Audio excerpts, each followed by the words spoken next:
弟兄姊妹平安，今天是2021年10月27号。今天的经文是诗篇28篇，以西结书14章12到23节，马太福音第20章29到34节。今天要跟大家分享的主题是救恩。以西结书谈到了审判，这个记载打破了一般人对以色列人的误解。他们总是认为上帝偏心，特别恩待以色列人。事实上，若是以色列人远离了上帝的真道，一样会遇到灾难甚至死亡的困境。以色列人在面对敌国的时候，上帝总是会交代他们要将敌国来灭绝。我们听到这样子，总是会觉得说，哎呦，上帝怎么这么狠心呢？这个有两个比较重要的原因，是我们必须要去思考的，所谓的经文的处境。第一个是我们必须回到当时候的那种战争文化去作为思考。我们先不要讲犹太的那个圣经的这个背景，我们就讲中国的古代战争里面，其实常常会看到战败国家都会被战胜国家怎么样追杀，他们的官员他们的皇族是要被诛九族的，因为不能让敌人的后代将来有机会长大，然后就起义来报复。这样同样的情形在欧洲的中古世代也常常发生，也是如此的。甚至我们看到那个皇家的兄弟争夺王位，然后呢就要把对方的很小的儿子给他灭绝。为什么？也是怕同样的理由，怕将来这些长大了就会复仇。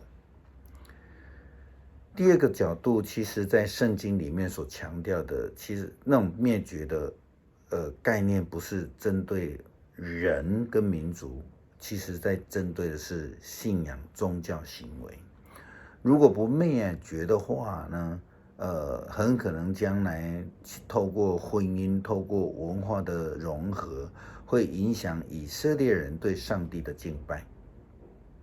也就是说，他们很容易就跟随着外邦去拜偶像，就离开上帝。那事实上，在圣经的历史里面，也发生了许多次。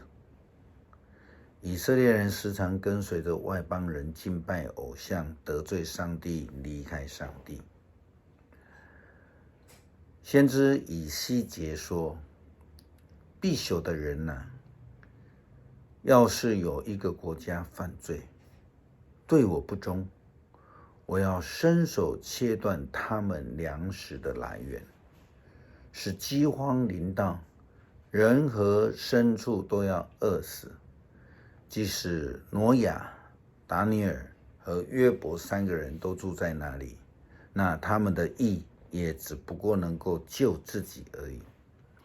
至高的上主这样宣布的。在后续的经文出现了几次类似这样子记载的概念，就算自己的义行，基本上也只能够救自己，救不了别人，也救不了自己的儿女。按照这样子，又有人要说，哎呦，上帝太严苛了，太不通人情了。但事实上，这样的说法就很有问题了不是严苛的问题而已啦其实这个是一个信仰的根本，也是信仰教育的问题。如果一个人，一个基督徒，他只追求自己的为义，那么这个人是没有呼召的。基督徒没有呼召不叫基督徒了况且信仰是人自己与上帝建立关系。信仰不是一个遗传，信仰不是一个遗产的观念。父母亲服侍上帝，当牧师或是当长老职，他们最多也只能够救自己。如果人自己不亲近上帝，又如何能够向上帝求得救恩呢？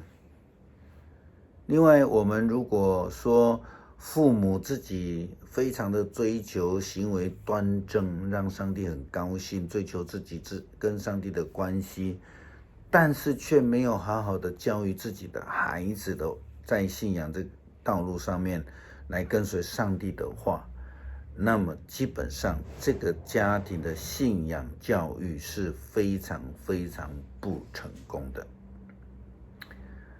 牧师要引用3个不同的经文来谈到家庭信仰教育的重要性。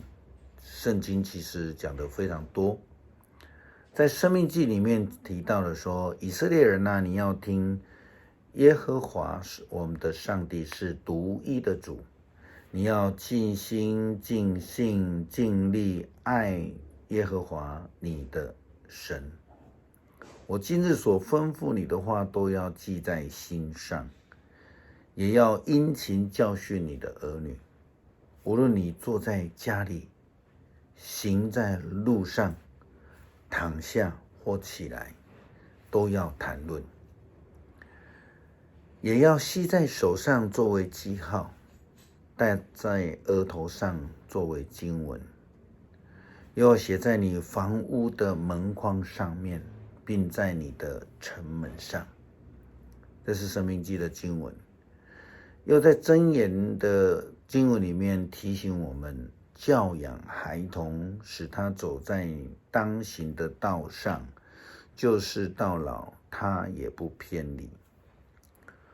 不止如此，新约圣经也这样提到，你要谨慎自己和自己的教训，要在这些事情上面恒心，因为这样行又能够救自己，又能救听你的人。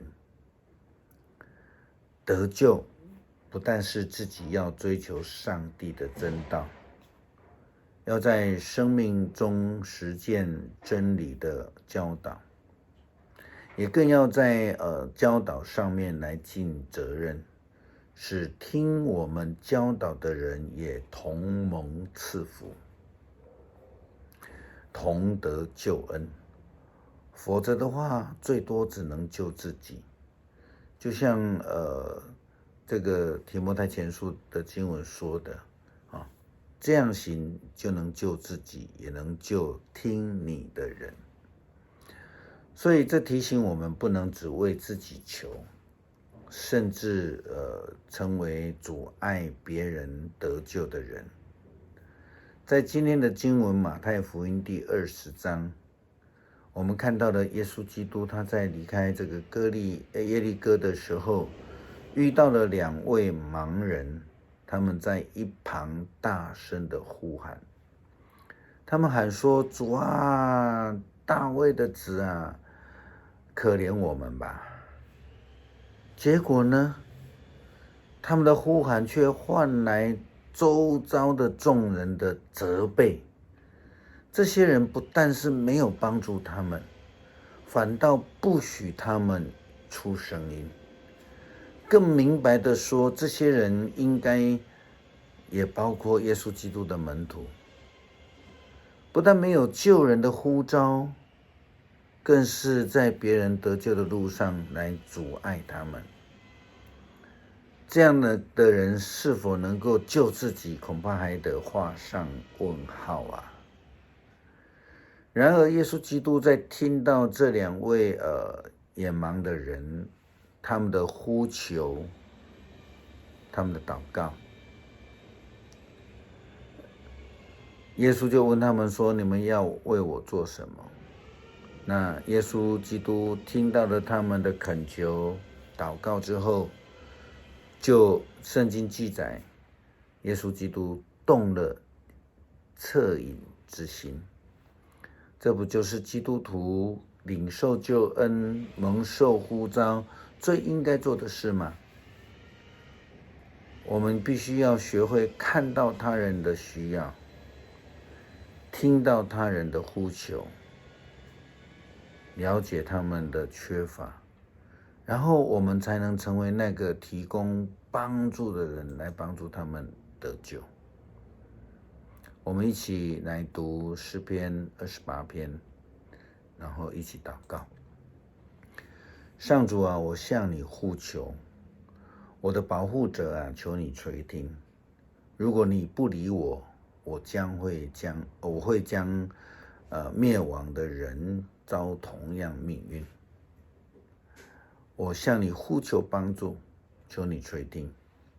我面向你的圣殿举手求告，不要把我跟作恶的人一起定罪，跟邪恶的人一起消灭。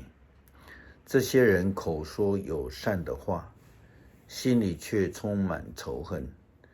求你谴责他们的行为，报应他们的邪恶。求你惩罚他们的恶行，照他们应得的报应他们。因为他们藐视上主的作为，轻看他的创造，所以上主要惩罚他们，永远毁灭他们。愿上主得到歌颂，因他垂听我求救的呼声。上主保佑我，护卫我，我一心信靠他。他帮助我，使我快乐。我要歌唱颂赞他。上主保佑他的子民，他护卫拯救他所选立的王。上主啊，求你拯救你的子民，赐福给属于你自己的人。求你牧养他们，永远看顾他们。愿主帮助我们，愿意成为一位拥有怜悯之心的人的跟随者，使我们成为别人的祝福，帮助人来得救。阿们。